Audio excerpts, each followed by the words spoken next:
Friends, welcome to my workplace at Ranaghat, West Bengal, India. This is a small incision cataract surgery. Use a muscle hook to turn the eyeball downward. Use a forceps to hold the superior rectus tendon and then pass a superior rectus bridle suture. This suture will act as a third hand.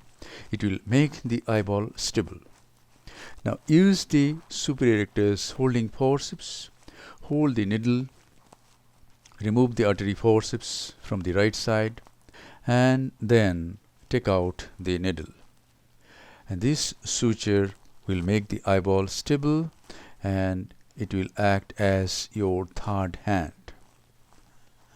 And now, in this case, we are going to make a 6.5 millimeter sclerocorneal tunnel for this surgery.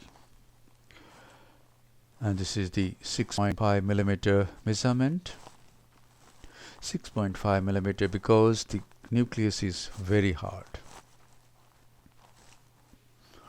And now, this is peritomy for this much distance, a small radial cut. The tenons is also cut. Conjunctiva and tenons complex is undermined and it is cut along the limbus.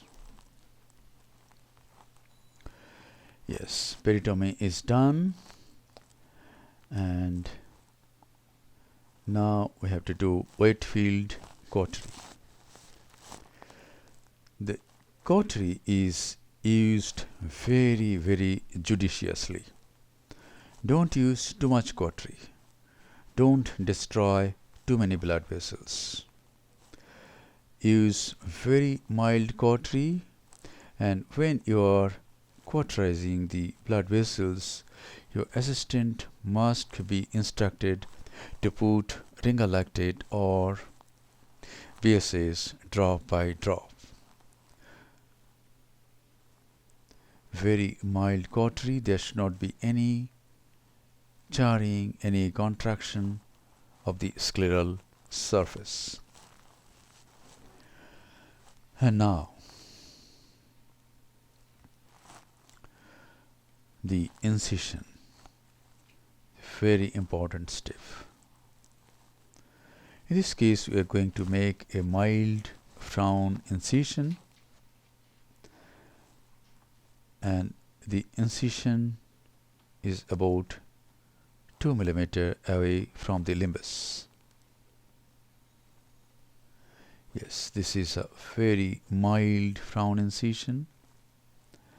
And now the sclerocorneal tunnel is to be made. We must first detect the depth of the tunnel and pass this crescent blade from one end to the other end, and then advance this crescent blade either from one end or at the middle.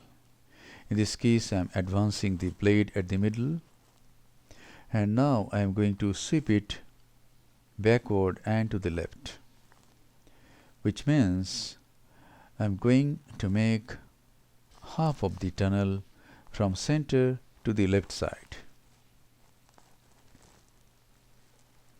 Yes, this sclerocorneal tunnel should be made very carefully. If we don't take care, there can be a lot of complications at this stage.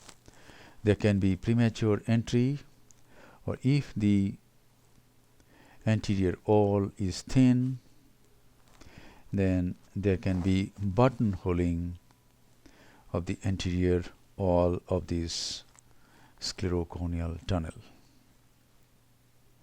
Yes, the tunnel is done from one end to the other end.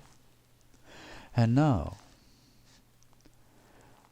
a lance tip knife is taken and a side port is made at 9 o'clock. Since the cataract is white, and there is no red glow, I am going to use trypan blue dye to stain the anterior capsule. Yes, and the dye has been used underneath an air bubble. The staining is very good and very nice in a short time if you apply the dye underneath an air bubble. And now the dye is washed out, and then 2% hydroxypropyl methyl cellulose is injected into the anterior chamber. Start injecting from the other end and gradually come out. And now is the time to do a very important step, Capsulorhexis. Before that, I am making an entry of 2.8 millimeter. This may be necessary if I need utrata forceps to complete the rhexis. And now I am going to use a 26 gauge bend needle cystotome to do the rhexis. Here it is. Make an incision, draw this flap, flip it, and now guide this flipped capsular tag all around. Take care to make a rhexis of about 6 millimeter because the nucleus is very hard. If the size of the rhexis is about 6 millimeter, prolapse of this nucleus will be easy. And now the tunnel will be opened from one end to the other end. Cut when you go forward, and this will keep the corneal valve very nice, ensuring a self-sealing wound. And now hydrodissection is done. Do it very carefully. Pass a gentle stream of fluid. Inject slowly but keep injecting. And the nucleus has already prolapsed. Visco has been injected both in front and behind the nucleus, and this is the irrigating vectis which is being used to deliver this nucleus. It goes behind the nucleus and the posterior lip is depressed. At this time the left hand pulls the superior rectus tendon and see how smoothly the nucleus came out through a 6.5 millimeter incision. Yes, and now there are some cortex and there is some bleeding from the right end of the tunnel, but I am hopeful that this bleeding will stop after some time. Let us see what happens. Yes, at this time I am removing the cortex. 3-gauge Simcoe cannula is being used to remove the cortex, and through the sideboard I can remove most of the cortex from superior aspect, from 11 o'clock to 5 o'clock, even 6 o'clock. This portion of the cortex can be easily removed even from 11 o'clock to 6:30 o'clock. And now, how to remove the cortex from the right side? At this time, inject some visco. Why? Because this visco will come out gradually. You will get some time to remove the cortex from 6 o'clock to 11 o'clock. And you have to go from the left side of the main incision. like this. You're going from the left side of the main incision and removing the cortex. The visco is coming out gradually. The antechamber is not very shallow and your job is complete. There is still some bleeding from the right side, right end of the sclerocorneal tunnel, but I am hopeful that it will stop after some time. Yes, some more cortical cleanup through the side port. And now, in this case, we have selected a PMMA lens. This is 2% SPMC. It has been used to fill up the capsular bag and the anterior chamber.